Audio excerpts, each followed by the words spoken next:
Hey everyone, welcome back to the Management Hub, the place where future leaders learn how to plan smart, lead strong, and manage better. So, I'm Nikhil. Today, we are exploring something every aspiring project manager must know, a powerful framework in a project manager management, the process group. So, think of them as a foundation of every project lifecycle. So, they define how project activities are structured, executed, and controlled.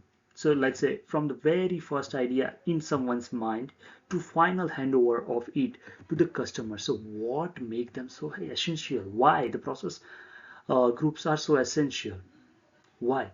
So because they bring consistency, clarity, and measurable outcomes to any project. So whether it's a small IT rollout or a multi-phase construction plan, everything follows process groups. So and yes, all the process group are aligned with PMI's PMBOK framework, which means they are following a globally recognized standard used by professionals worldwide.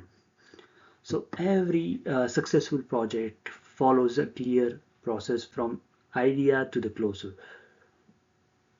Let's uncover five process group. It start with initiation, then we have a planning, what we are planning, then executing, then monitoring and controlling, and then it's about the closing. So the PMBOK frameworks define five key process group that every project manager need to master. So we will start with initiation. So in initiating, this is where our journey begins in any project. So in initiating phase, we define project scope. What will be our scope? What we are going to do in this project? What will be our objective? And who will be our key stakeholder? Who will fund us? For whom we are working? With whom we are working? A strong start here set the tone for the entire project. So let's say if you have like a strong initiation process, that means there is a chances that project will be successful. The base tool you can use in initiation phase is a project charter. So it formalizes your project purpose and gives you authority to proceed. So it will give you a basic idea. So what will be your purpose for this project, and who will be your main authority of this project? Who will give you who will give you permission for project budget and all those things? As a project manager, a small tip I can give you for the initiation phase is always identify your project sponsor early, because their support can make the project or break your success in that project. Then here we comes with the planning. Once your project is approved, the next step is planning. So this is where most of the real thinking happens. Let's say you thought about creating a mobile phone.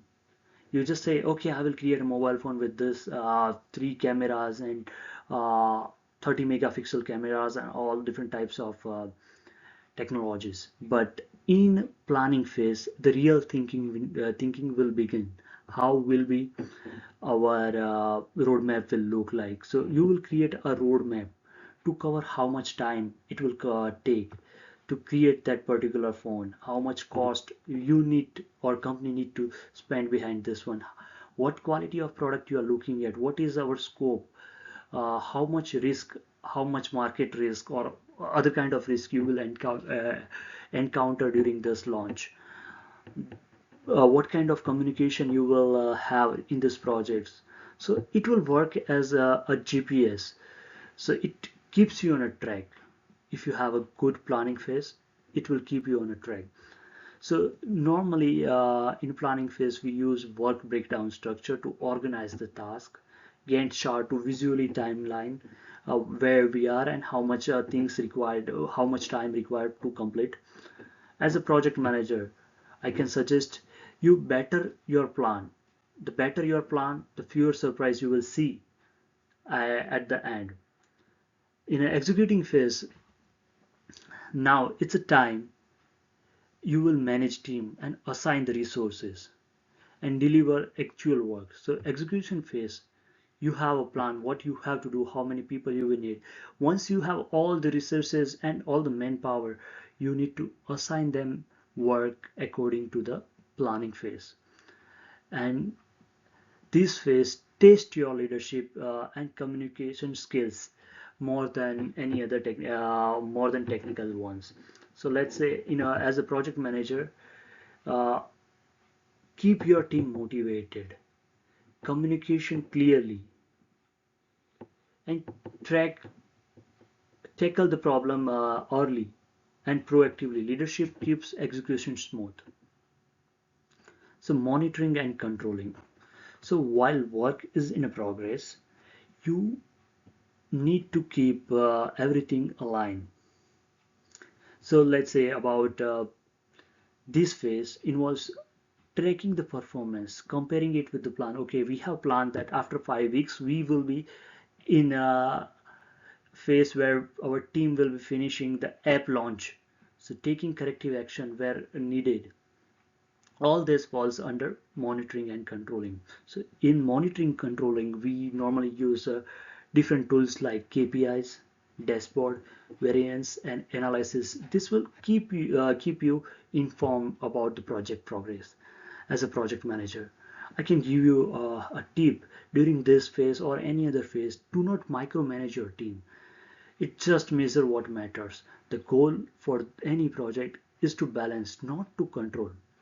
The final phase for any process group is closing. So every project needs a strong finish. So closing phase uh, is where you finalize deliverables, get approval, release your resources. But it is just not about the wrapping up everything and finish everything. It's all about learning, conducting a lesson learned sense learned session to capture insight for the future project. You can learn from mistakes and make sure you will avoid that in a future project.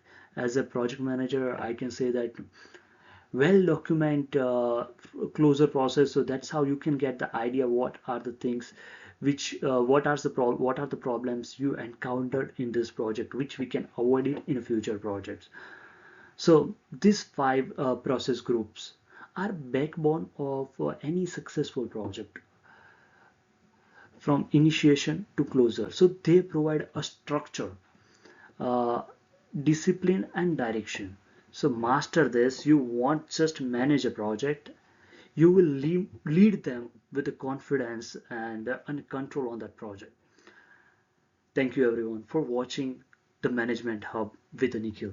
Don't forget to like, share, and subscribe.